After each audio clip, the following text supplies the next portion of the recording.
លៀនឌីសនៅឆ្អឹងខ្នងហ្នឹងចង់10ឆ្នាំអីទៅហើយគាត់ថាវាវិវត្តតិចដងរហូតដល់ដំណាក់កាលមួយដែលវាធ្ងន់ធ្ងរបំផុត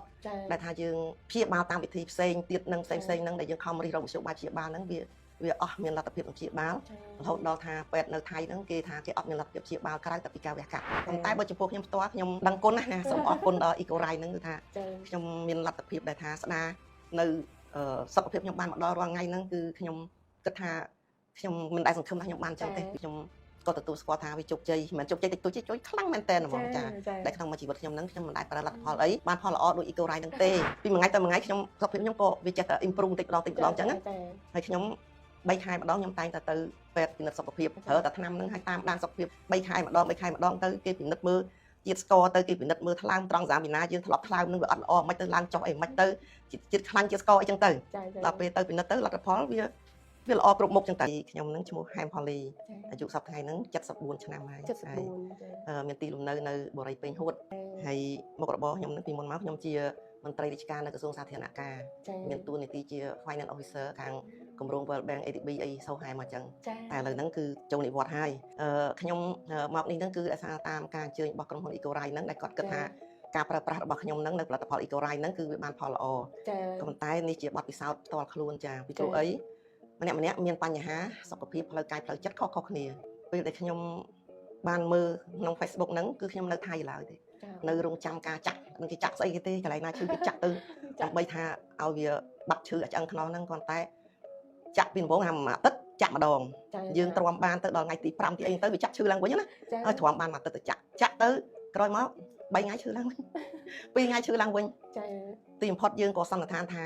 มันអាចព្យាបាលដោយអាចាក់ថ្នាំនឹងទៀតទេអញ្ចឹងទេពេទ្យគេរីកមិនថាយើងត្រូវធ្វើការវះកាត់ដល់អញ្ចឹងខ្ញុំក៏អត់ទាន់ហ៊ានសម្រេចភ្លាមដែរខ្ញុំនឹកឃើញថាខ្ញុំចង់ទៅស្រុកខ្មែរវិញជួបភាសាជាមួយកូនមួយអីបានច្បាស់លាស់សិនហើយក្នុងពេលហ្នឹងខ្ញុំមើល Facebook ទៅក៏ឃើញនឹងផលិតផល EcoRide ហ្នឹងគេដាក់រូបមនុស្សឈឺឆ្អឹងខ្នងអញ្ចឹងខ្ញុំថាអូចំហ្មងអានេះប៉ុន្តែមិនដឹងមិនទេមើលតាមពេទ្យមកកណោឲ្យអត់ជាផង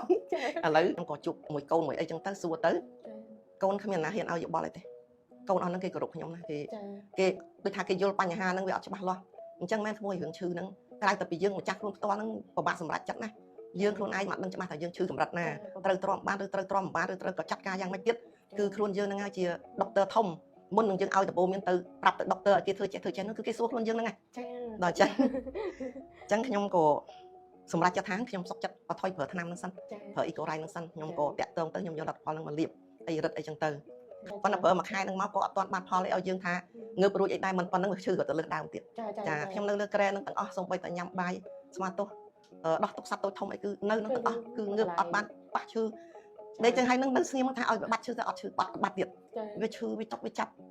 ជួនកាលដល់ថ្នាក់ស្រែកយំក៏មានដែរឈឺពេកចា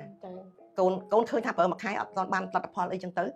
កូនទាំង6កូនប្រុសកូនប្រសា3កូនបកើត3មកជំនុំគ្នាមើលតែមុខគ្នាមើលតែមុខម៉ែគួរឲ្យម៉ែឈប់ឬមួយក៏ឲ្យម៉ែប្រើទៀតឬមួយក៏យកម៉ែទៅពេទ្យអញ្ចឹងពេលនោះបើយកទៅពេទ្យក៏ពិបាកដែរក្មួយមិនដឹងត្រូវដេកទៅដួលយ៉ាងម៉េចទេវាពិបាកធ្វើដំណើរមែនតើណាមើលថាធ្វើនៅស្រុកខ្មែរកូនគាត់ចង់ឲ្យទៅធ្វើនៅស្រុកគេអញ្ចឹងពិបាកប៉ុន្តែសួរអ្នកលក់នឹងទៅគាត់ថាឲ្យលើអ៊ំបថយទៅឈប់លាបថាពេលឈឺលាបដឹងប្រហែលដងមួយថ្ងៃថាចង់10ដងហ្នឹងមើលទៅឈឺលាបចឹងឥឡូវបថយមកលាបត្រឹមតែ2ដងវិញទៅចា2ដងចាកូនក៏គេឲ្យយោបល់អញ្ចឹងប្អូនផ្សេងទៀតក៏ថាបថយទៅចឹងក៏បថយដល់ពេលបថយទៅដូចថាកម្លាំងយើងវាអាចទុកថ្នាំនឹងបានចាវាឃើញថារៀងស្រួលជាមកវិញចាមានបថយក្រោមអង្គុយក្រោមអីទៅវាបានលទ្ធផលអីគ្រាន់បើចឹងទៅអញ្ចឹងក៏ចេះតែតស៊ូបន្តិចចឹងទៅ2ដងចឹងទៅរហូតដល់បានមួយខែកន្លះទៅខ្ញុំអាចក្រោមអង្គុយបានអាចដើរបានដើរឈើច្រត់ចឹងទៅអាចឈើរុញចឹងទៅ